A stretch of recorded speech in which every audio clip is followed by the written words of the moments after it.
Good evening. It's time for us to begin our worship service tonight. As you probably noticed, Matt is not here, and some of the rest of us are running behind trying to take care of what he normally does. So we're glad to have you here tonight. Remind you of our SALT meetings this coming Sunday night. Tonight, hopefully your leader will get in touch with you and tell you where you're supposed to go.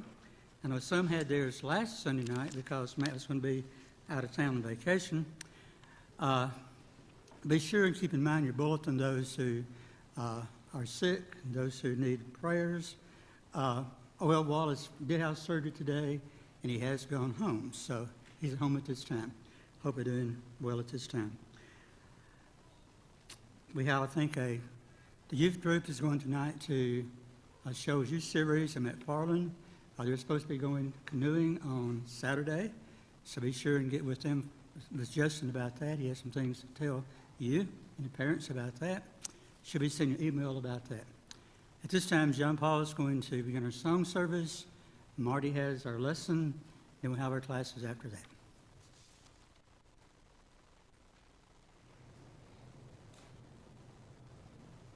We Shall Assemble will be our first song. We shall assemble on the mountain.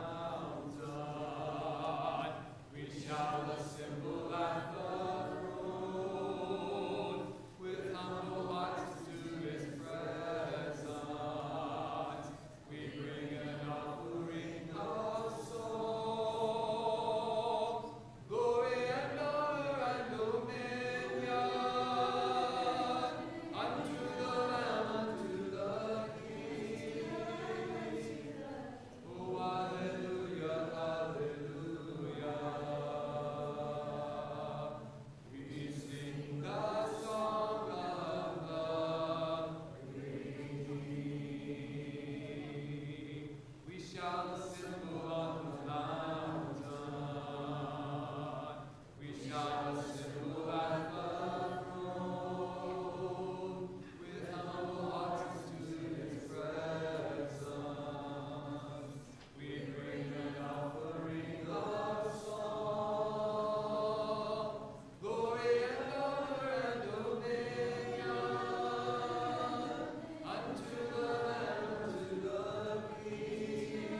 Turn me, if you will, to Romans 8 and 28. Romans 8:28.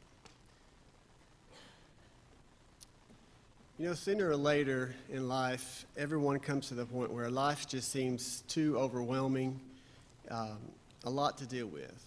And when those things happen, situations like that, there's a few things that people do. A lot of times we want to blame other people for our problems. Sometimes we want to go around to our friends and our family and to talk about how terrible things are. And then other times we want to just blame God. And in all those situations, it makes ourselves and makes everyone around us miserable when we do that. So what's the answer?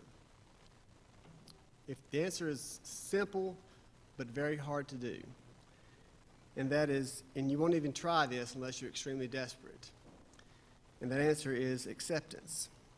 If you can't solve the problem that you have, or the situation going on, you have to learn to accept it, and that's not something that's easy for us to do. You know, there's a prayer that we all know, and I think it's important. It's a simple prayer, but it's one that helps us to grow towards acceptance. It's a serenity prayer, and I'll read it because I think it's something that all of us need to be reminded of. God, grant me the serenity to accept the things I cannot change, courage to change the things I can, and the wisdom to know the difference. You just have to ask God to give you the ability to accept the people and the situations and the things that you can't control, and to accept where they are. If you face up to the problem that's driving you crazy and you say, can I do anything about this? If I can, do it. Do it very quickly. But if you can't do anything about it to change it, you have to let go and move forward with it, knowing where you are is where you need to be. You know, sometimes I think about an illustration of being on one side of a wall, and you need to get to the other side, you think. But yet there's no climbing equipment, there's no door to get around it. So sometimes you just have to think, well, maybe I need to stay on this side of the wall. Maybe this is where I'm meant to be. Sometimes God makes good things happen out of bad situations. And I think it's important for us to look for that. It's called divine providence, that quality of God's actions where he permits evil but allows good things to come from that evil. And we all know someone that maybe has asked, or maybe one of us have asked us before, why did this happen? Something horrible has happened to this family. You know, a lot of times as Christians, we get to thinking that, you know, we're Christians, everything should be good for us. But that's not always the case. You know, I have a friend at work, and some of you have heard me say the story before. Member of the church, his mother was a member of the church, and she developed cancer. And she was one of these ladies that was always cooking for others. She was always sending cards. She was always there to help anyone, and first to show up if someone had a death in the family or anything. So when she passed away from cancer, her son, who I work with, it really shook his faith, and he could not understand how. He said, she is such a good woman. How could God take her away? How could these bad things happen? And I think all of us have had that happen. But, you know, we live in this fallen creation. We live in a sinful world. And we're not promised that things will be easy for us, even as Christians. And we can look at the life of Jesus and see that. You know, that was centuries ago.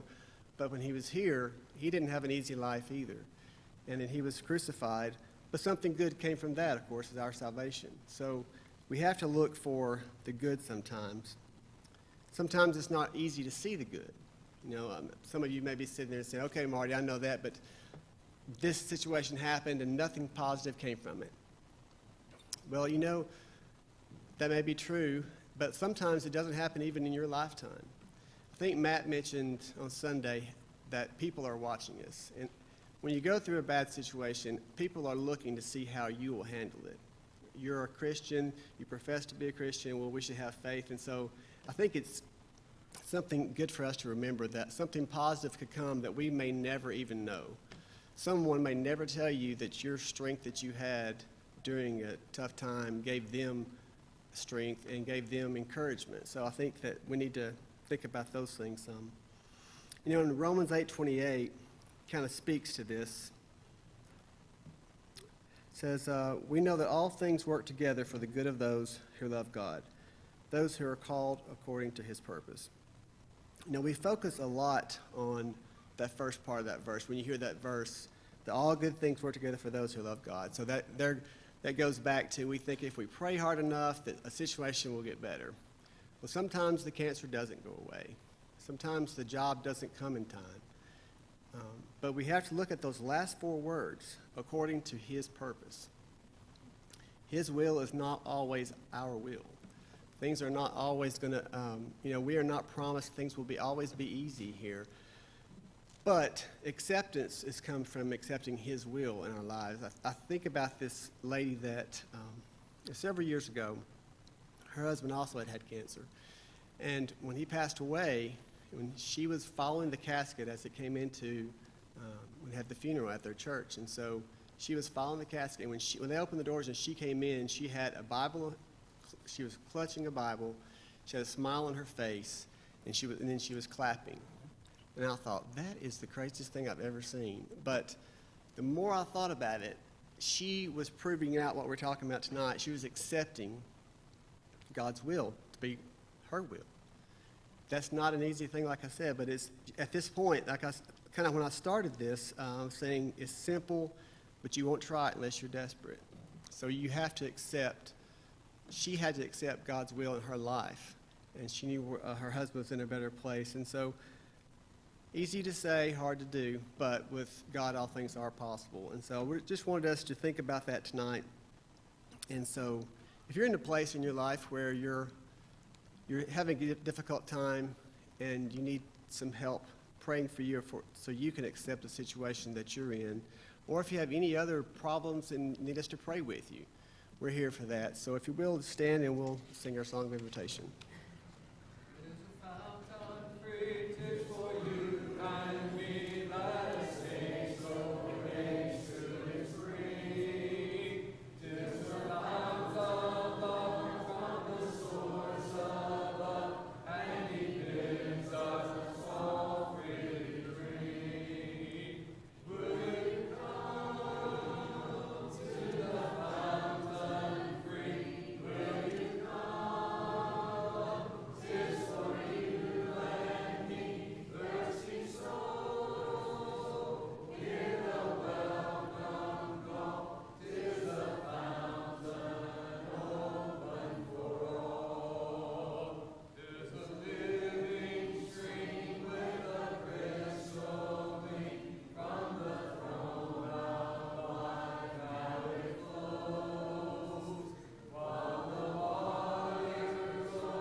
Let me add one thing I forgot before we have our prayer. As all of you know, the Durr family, along with some other people, are in Peru. If you have Facebook, Laura Beth is posting a daily list of what they're doing each day, along with pictures to go along with it. They hit the road running on Saturday, went to the market with two big, huge trucks, brought all kinds of stuff, packed the bags and everything, They passed out a whole lot of them on Saturday and Sunday. They left on Monday then and went to a place called Hanukkah up in the mountains and went across Andes Mountains. Should have been an 8-hour drive. It took them 12 and a half hours because they got altitude sickness in the process. They hit the road there. The kids are there ready for them. They're expecting 30 kids for VBS.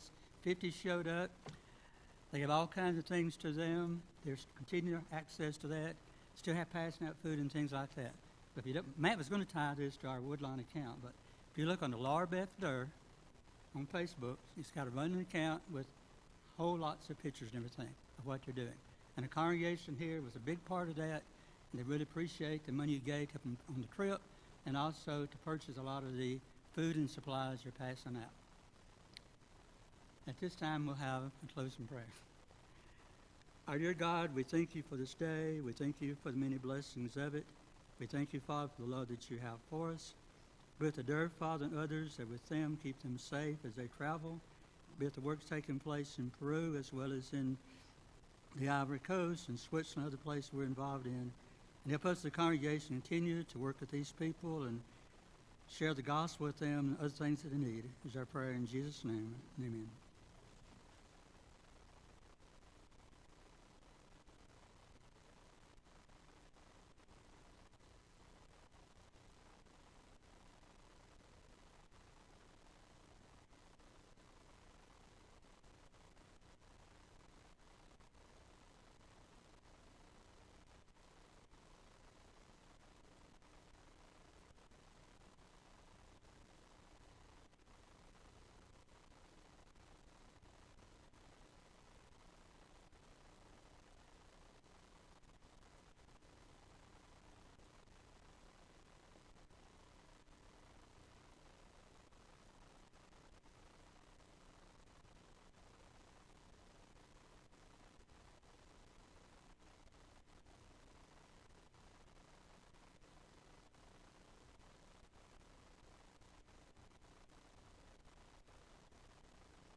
I guess I'm just going to go ahead and start.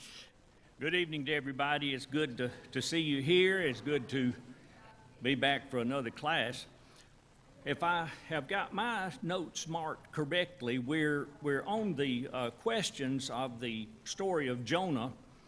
Number 4 is where we get to notice some differences and, well, really things that are alike between God's grace and Jonah's grace. But in question number 4, it says, where can you see grace in the story of Jonah? You know, grace is something that it's this good stuff that you get that you don't deserve, I suppose. And I think the one thing that we can really see here is that God's grace has no boundaries, that God is gracious to whomever he decides to be gracious. We notice that the Ninevites here were bloody, violent, brutal people, and they had no regard to the lives of their enemies, and I guess probably even the lives of the people that lived among them. The city of Nineveh was also not commonly known as the city of blood. These people were brutal, but you'll notice that when they did get the grace of God because they did that which God required of them. When Jonah taught his lesson, he taught, really nothing encouraging. It's just that in 40 days this city's going to be destroyed, and that was it. We know that these people picked up on that, and I don't know if they asked him questions about it or if they had enough information about Jehovah God to know that he would be gracious toward them. I don't know where they got that, but they knew that they had offended Jehovah God, the God of the Israelites. And therefore they did what they knew to do, I suppose. They put on sackcloth and ashes and repented. And we know that God gave them the grace that they needed to bring that city away from destruction because of their obedience to him. We need not think that God is just gracious to everyone for everything.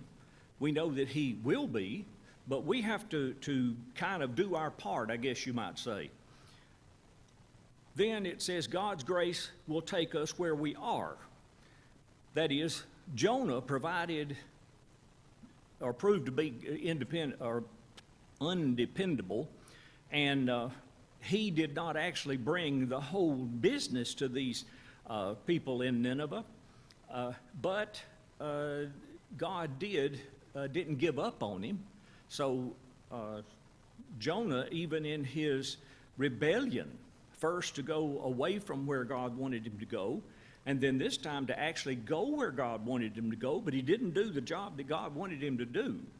Now, it's true that the Bible says that God told them to go there and tell them that in 40 days your city is going to be destroyed, and that is what he said. But I dare say that there must have been more to that sermon than he actually preached, because he should have known that God would be gracious to these people. Why would he even warn them if there wasn't a possibility of them making things right? He would have just destroyed them, and that would have been all of it. But God's grace gave them the opportunity to do what was necessary to find God's good favor, and he did that. God didn't want to destroy this city that was so large because they were his children. All of us are God's children by birth here upon the earth. But we notice that God didn't give up on Jonah any more than he gave up on those people of Nineveh. As was said, nobody's worthy of God's grace. Jonah was thrown in the sea because he was causing the problem that caused the storm. And therefore, God had grace on those sailors by letting him be thrown overboard and everything becoming calm. They were given a chance to do that. But we also notice that this is another one of those things to kind of teach Jonah what he needed to learn.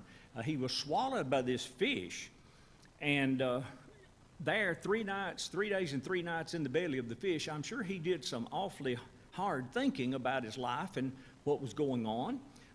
Needless to say, he would have recognized this to be a miracle. I'm in the belly of a fish and I ain't dead. Most of the time, that's when you get there, it's over. But I think he recognized that.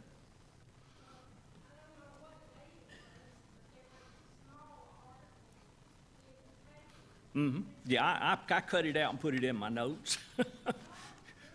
Yeah, I always try to get little human stories like that.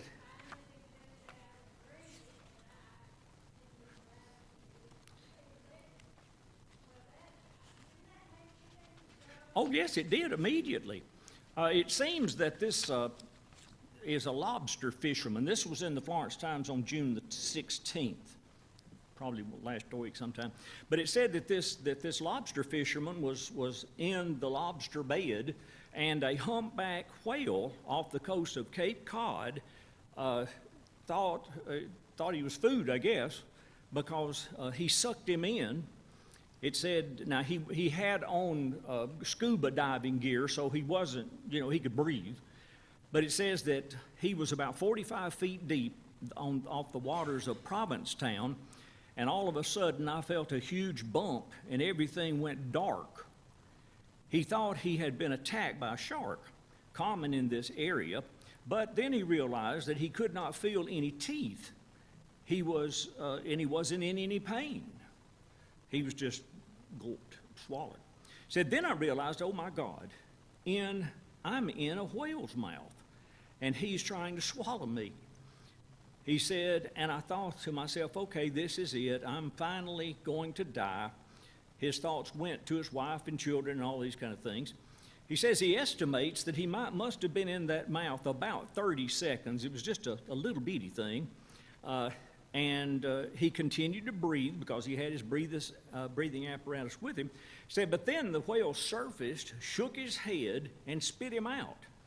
He was rescued by a crewmate that was in the boat up above. So evidently when the whale went down to get the lobsters, he accidentally swallowed this guy, or it got in his mouth, I guess you might say. But then he comes up and spits him out. And that's just about like the story of Jonah. The only thing that's different, he didn't stay there any longer than he had to, 30 seconds, he said. Now, he said it sounded like a lot longer than that, but 30 seconds in the mouth of a big whale would be enough for me. I thought it funny that he said he didn't feel any teeth. Whale have teeth, don't they? Thought they did. Got to chew with something. Why do they have a thumping gizzard or something? I don't know, but I thought they had teeth.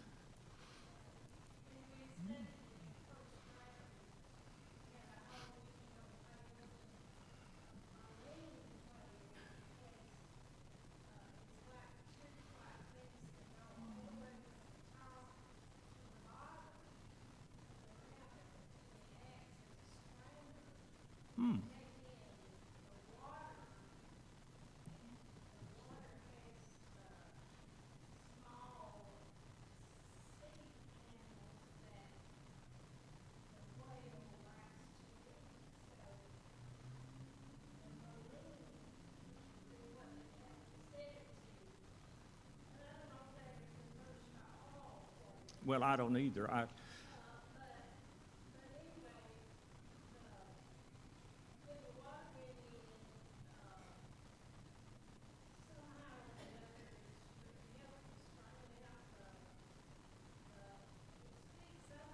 Yeah.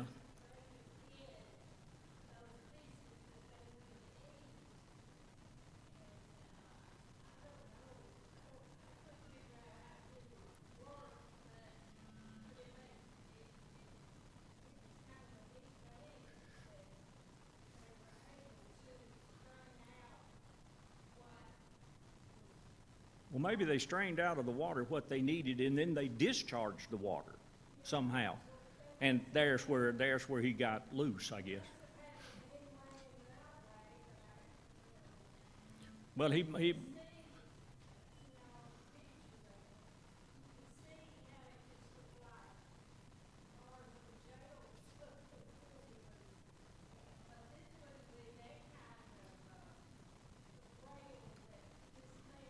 Well, that's what I was wondering. It really didn't say that he figured out what kind of whale it was.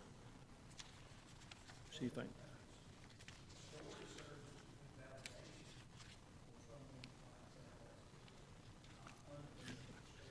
Right. That could never happen. Mm-hmm.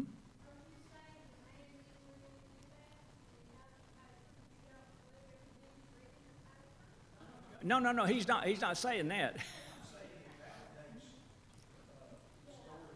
The possibility, well, sure.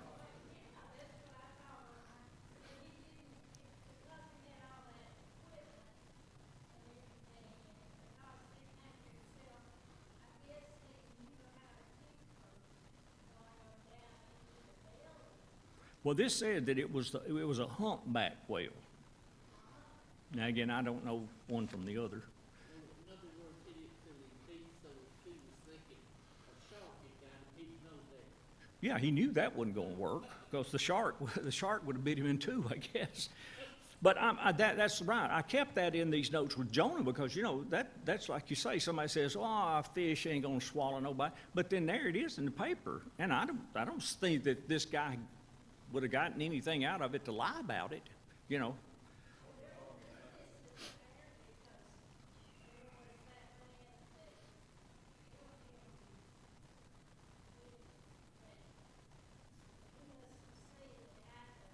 Yeah.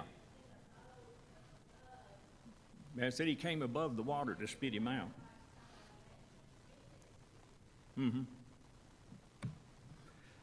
All right, the next one. This one says, compare Jonah's grace with God's grace. And which are we more like? Well, it's kind of a loaded question. We would want it to be that our grace is more like God's grace.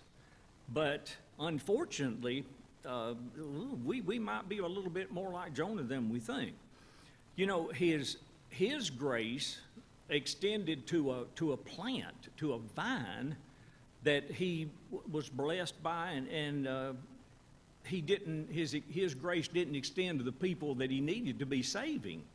So his pride kept him from all of that. And sometimes our pride keeps us from doing things that we should do as well. Our grace probably extends toward people that deserve it in our eyes. You know, these people deserve grace in our eyes. But God is gracious to everyone if they are going to respond to the gospel the way they ought to. And then the last one, number 6, can you see a comparison between the book of Jonah and the full story of the prodigal son?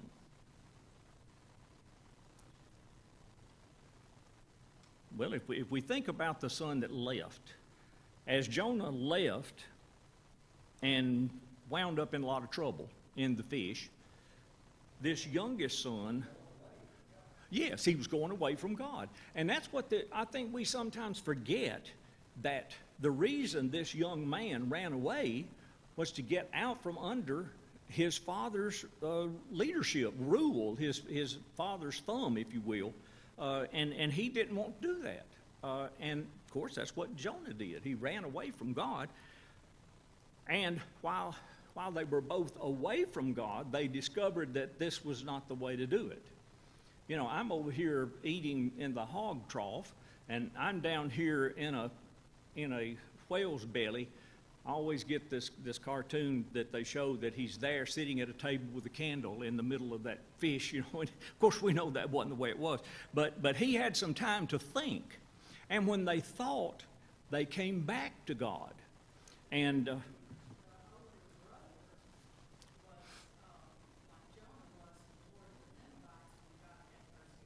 right. No. And I am sure that there wasn't a small number of Israelites that weren't upset that Nineveh was spared, just like Jonah wasn't happy about it. These people had been enemies from a long way back, and of course that was something that they needed to practice. And of course we do too. This whole story, or this whole book that we're looking at, is trying to teach us that grace is something that we can extend to others just as God has extended to us. We don't have to be God to be gracious. And I think in our lesson tonight, the grace opportunity kind of lets us know that there is a situation or situations that we come in contact with that we're going to have to be gracious. We need to be gracious. It starts out with this Matthew 18, 21 through 35 is the focus passage. And I'm not going to read that right now because it goes on to a lot of other things before it ever gets to it. But the gist here is that there was a king who had a servant that owed him a bunch of money. The servant came to him And, well, I guess he probably called the servant, and he said, all right, pay up. Pay what you owe me. And the servant said, he didn't have it. And he says, just be patient with me. This king was going to sell his family into slavery, and probably him too. That's one of the things that I've often wondered about debtors' prison. Somebody owes you money, you put them in prison. How are they going to pay you back? I mean, they're in prison. Maybe their families would make it up or whatever, but they wanted to get them out. But, this is what was going to happen to this man. Well, the king, who, of course, is in the place of God in this parable, forgave him the whole thing, just forgave him, because he begged him to. And then the one that owed the most money went out there and grabbed one of his creditors, somebody that owed him 100 denarii. Now, denarius was 1 day's pay. And so we can see that he didn't owe him anything compared to what the other guy did. And he said he grabbed him by the neck and he said, you're going to pay me everything or I'm going to sell all your kids into prison or whatever. And some of the people heard that. They knew that the king had forgiven him this big lot of money. And so they went to the king and told him what this guy did. Well, of course, he calls him back in there. And he said, I had mercy on you. You didn't have mercy on your fellow worker, and therefore you're going to pay. You're going to have to pay me everything you owe me, which, of course, was impossible.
Mm.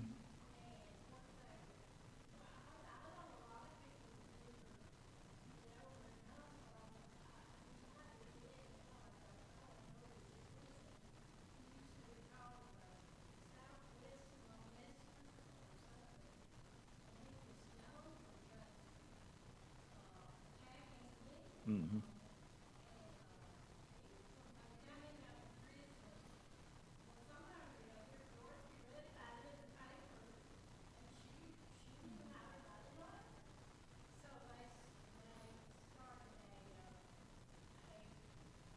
Correspondence.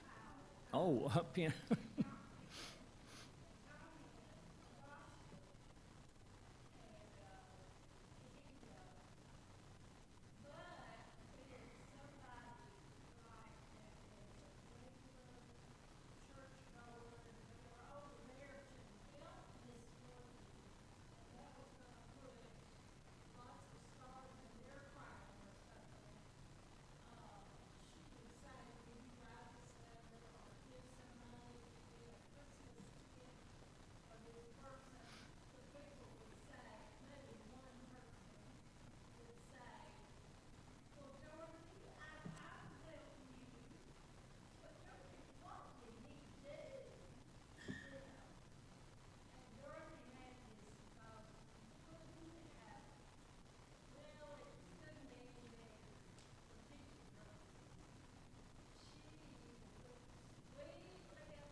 Yeah.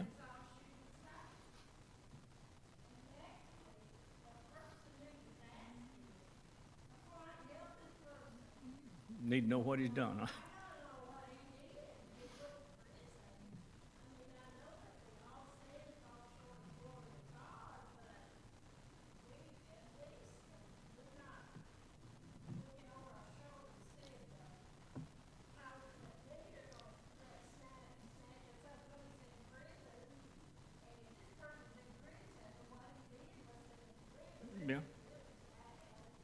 And some, rather than her, well, we write them off.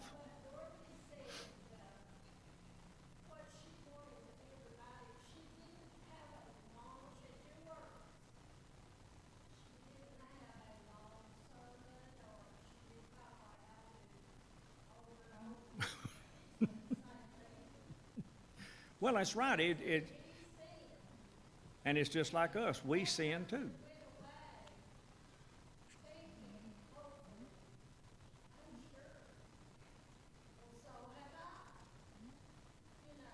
Yeah.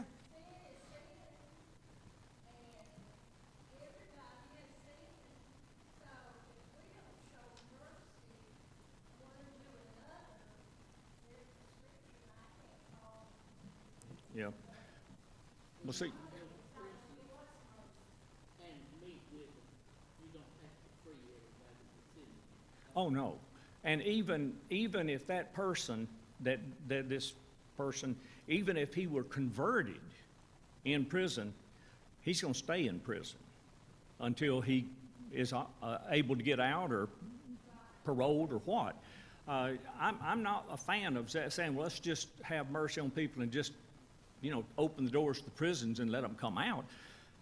Because, that's not what even happened to Paul. He was in prison, and the doors opened, but nobody left. And he didn't get up and say, well, everybody hit the road quick. He just said, we're all here. We're all right where you put us. And that had an effect upon the jailer, who he, of course, converted.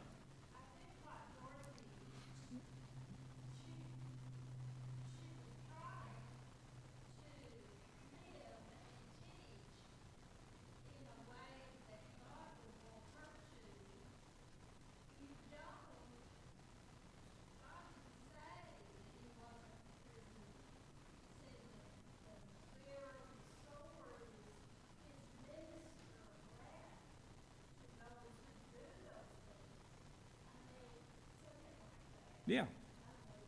Well, and the people that are in charge are going to take care of that. They're going to do their duty, and she felt that she had a duty toward him as well.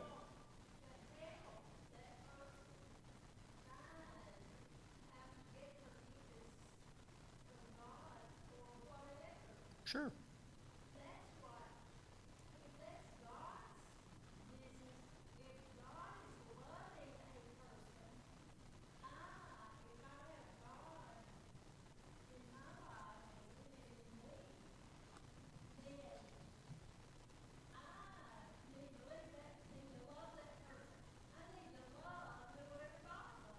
Well, sure. That's everybody.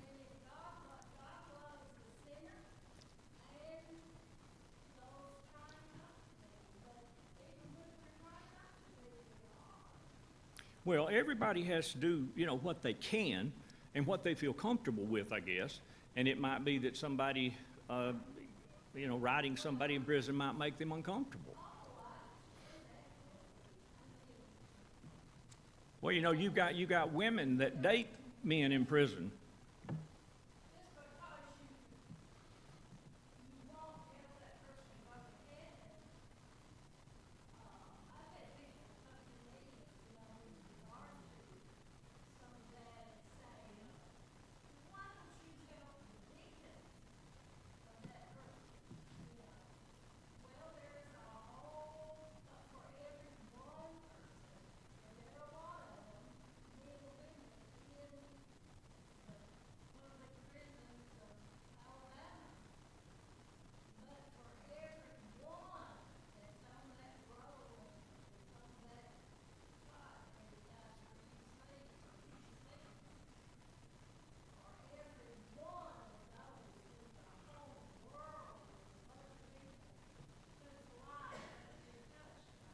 Sure.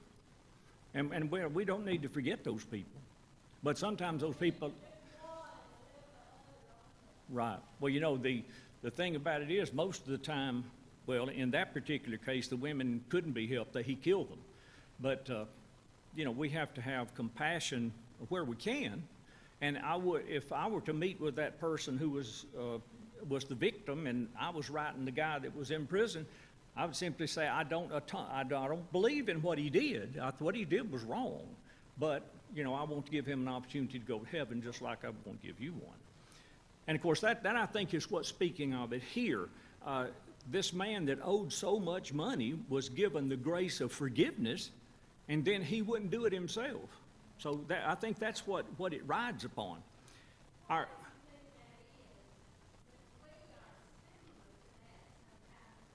Sure.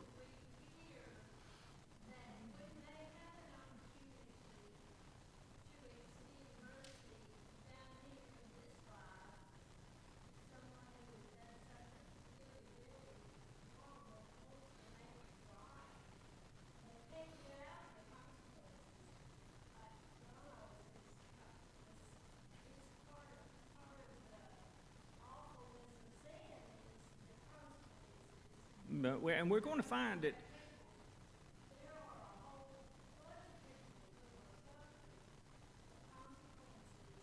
Oh, sure.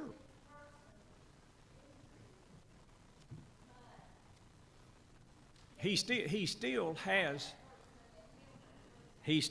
a right to the opportunity to go to heaven, even though he's in prison.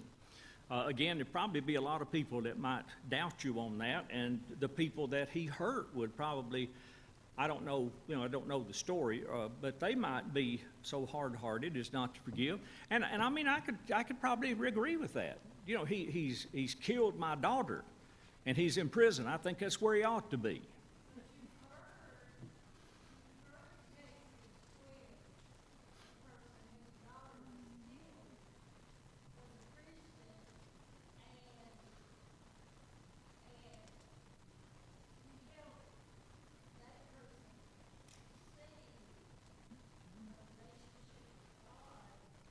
Well, yeah, I've seen them.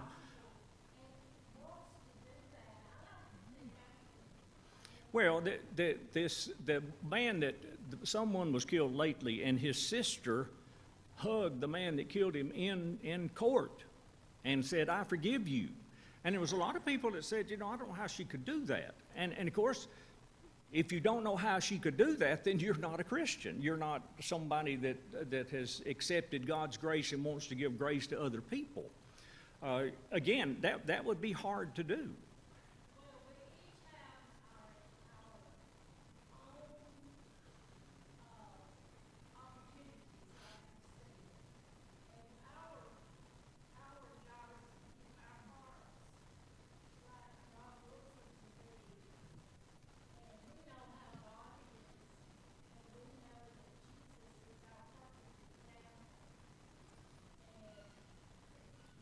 Well, if we're not going to be gracious toward somebody that's in prison, if we're not going to do what we can if we have the opportunity, then we're no better than he is. I mean, he's in prison. We're not going to go to prison for not trying to save him, but he's lost, we're lost, and we're all back in the same boat.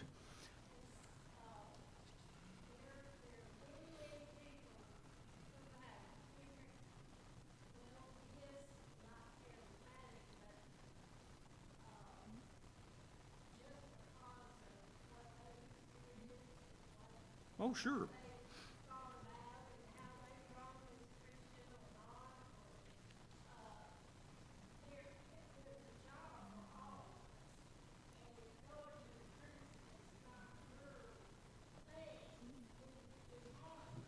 Yeah, find something to do.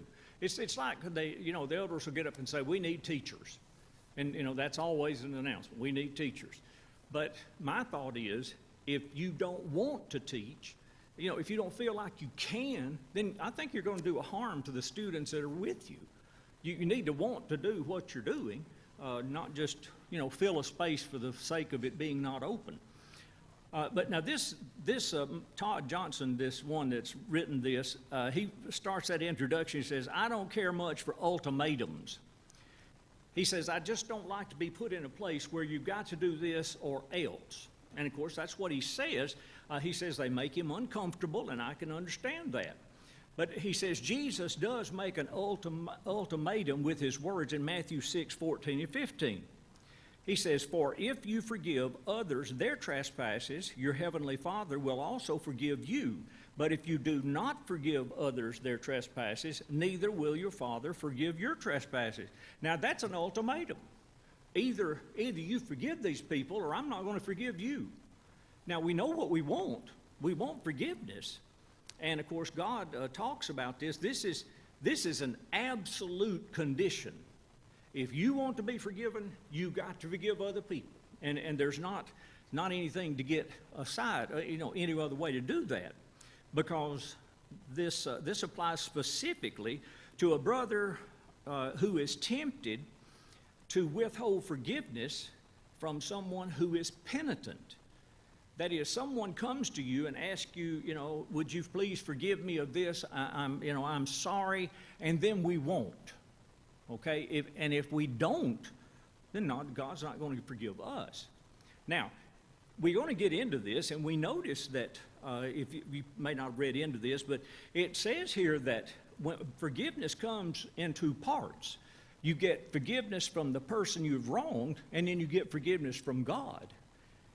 Now, if you get one without the other, there's problems. If I won't forgive you, then that's my problem. That's on me. But God would forgive you if He asked you to do that. And we'll see that as we go on through here.